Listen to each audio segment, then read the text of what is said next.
Ngayon naman, didiretso na tayo sa Pep Challenge. Okay na. Ayan, John. Dito sa ating Pep Challenge, ang lalaroin natin ay social media raid. So, ang ginawa namin...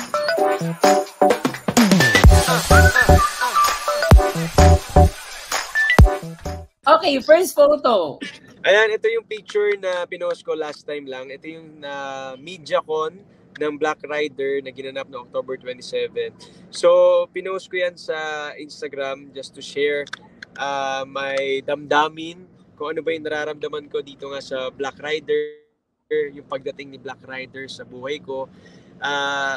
Kinuwento ko lang dyan sa picture na yan kung gaano ako ka-thankful kay God at kung gaano ako ka-grateful sa Team Black Rider dahil yung pag-asa nga na nawawala na ay muli nilang ibinalik para ma-realize ko na para dito pa ako sa industriya na to.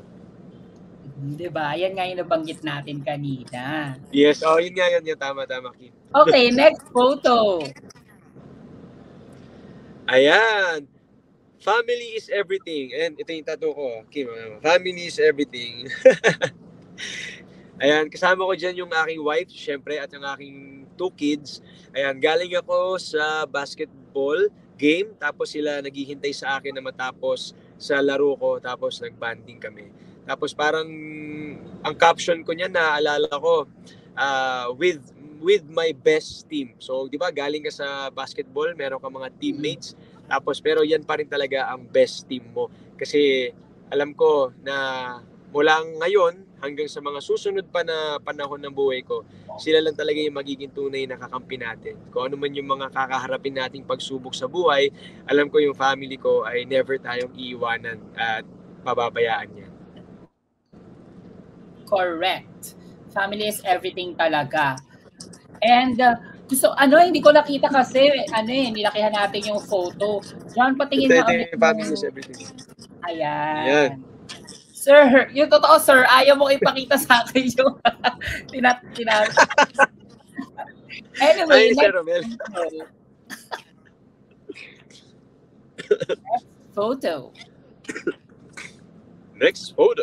Next photo. Ayan, habang hinihintay, ayan na. Ayan na yung sinasabi mo, John. Yan na. So behind that? Pinapakita ko lang dyan na nag-hydrate tayo kasi galing tayo sa isang mabilisang bike ride. Ayun, nakikita nyo, nasa likod ko yung bike ko. So kakauwi ko lang yan, umikot lang ako ng Antipolo. Tapos parang sabi ko yata, stay hydrated o kaya fasted cardio. So parang mahilig kasi ako mag-bike pag walang laman yung tiyan. As in, hindi pa ako nakakakain sa umaga. Nagra-ride na ako para mas ma-burn down natin yung mga restored fats from last night, from yesterday. So, yun lang parang na-explain ko dyan sa picture na yan.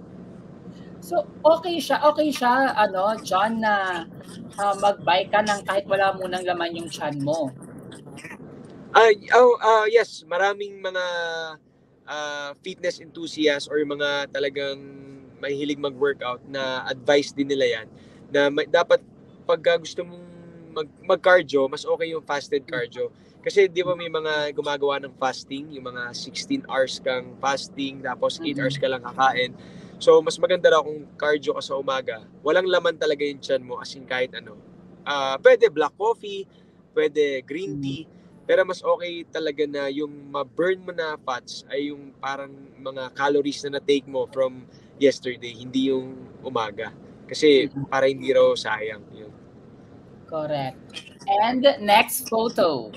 Yan, si baby girl. Ayan, that's my baby girl, Pepsters.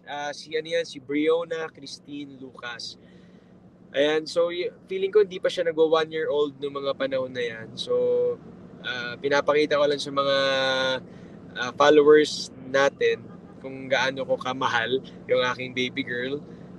Yun, kung gaano ako ka-thankful nga na dumating sa akin ay baby girl na. Kasi meron na tayong baby boy. So, okay na ako. Meron ng boy, meron ng girl. So, siguro goods na yun. Ewan ko. Kim, tingin mo, Kim, ilan ba dapat? Nako, hindi ako magdedesisyon. Gusto mo yung in-on-the-spot mo rin ako dyan. Nakaganti ka dun,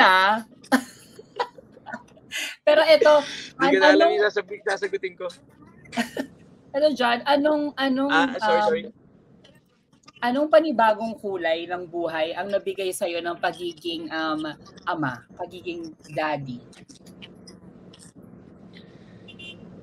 Siguro at a young age, tinuruan na tayo ng pagiging magulang na maging responsable. Hindi tayo perpektong magulang, hindi tayo perpektong asawa, pero hindi tayo katulad ng dati na pabaya, na kumbaga hindi mo na iniisip kung saan mo pwedeng gastusin yung mga biyayang dumarating sa'yo.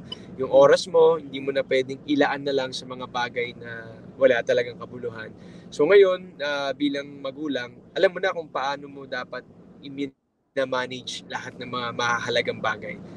Pinakamahalaga, oras, 'di ba? Kung paano mo, 'di ba, imbis na lumalabas pa ako or nagpupuyat pa ako sa ibang bagay, pipiliin mo na lang na umuwi ng bahay para makabanding mo na yung mga anak mo. Kasi lalo ngayon, lumalaki sila, na mas maganda na ngayon pa lang nararamdaman nila na lagi kang nandyan sa tabi nila. Kumbaga, pagka kailangan nila magpabuhat, naglalambing, nandun ka para buhatin sila, para patulugin sila sa kamay mo. So, yun lang siguro, naturuan tayo na pahalagahan yung oras, pahalagahan yung mga biyayang dumarating sa atin, na ilalaan natin sa tamang bagay. Correct. Sabi nga nila, mabilis lang ang oras, lalo na pag may anak ka, you'll never know. Parang isang iglap yun, biglang malaki na sila, di ba? Kung makapagsalita naman ako. Go. Yung panganay ko, bukas, 6 years old na.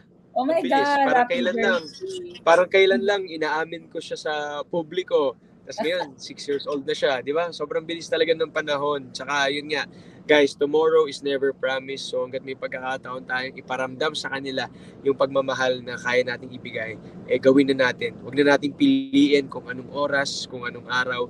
Basta kaya na nating gawin ngayon, gawin na natin. Correct. Mabilis lang ang panahon. Kaya naman, speaking of mabilis, ito na rin ang ating last photo. Next. Ayun na. Kasi kasama ko ang hashtags. Ayan. Parang kakatapos lang namin mag-opening prod sa Showtime. Ayan, so nag-feature kaming 4. Si Wright, si Wilbert, at si Jimboy. So bali, 2 first batch, 2 second batch. Ayan, ano bang behind the peak? Ayan lang, basta kakatapos na namin mag-opening prod niyan with Showtime family, with Showtime host, and other hashtags and girl trends. And gusto ko lang sabihin na sobrang proud ako sa mga to. Kasi kahit na nawala, di naman talaga totally nawala. Kumbaga, hindi na katulad kasi dati everyday kasi sumasayaw talaga ang hashtag sa Showtime. Pero sila talagang nagkaroon din ng mga pinagkakaabalahan sa buhay na talagang nakakatulong sa kanila ngayon kung ano man yung ginagawa nila. Ayan, si Wilbert, nagiging bida na talaga sa mga pelikula. Si Jimboy, nagkaroon na ng sariling negosyo. Si Wright, alam ko, nag-aaral yata si Wright ngayon. At kung hindi man, alam ko, may sarili rin silang business ngayon. Kaya, proud ako sa mga yan. Hanggang ngayon naman, sa lahat sa kanila, sa mga na-achieve nila sa buhay na to. I'm so happy for them. Sana makita-kita ulit kami, makapagkwentuhan about life, and about sa hashtags, ganyan. Correct. Ayan, kumbaga nag-separate ways pero nag-grow kayo ng kanya-kanya for now, 'di ba? Pag may time din, and sabi nga natin, 'di ba? Hindi mo akalain yung mga pwedeng mangyari sa mga susunod. So pwedeng magkaroon kayo ng reunion na hindi natin ina-expect, 'di ba? We'll never know. And diyan na nga natatapos ang ating pep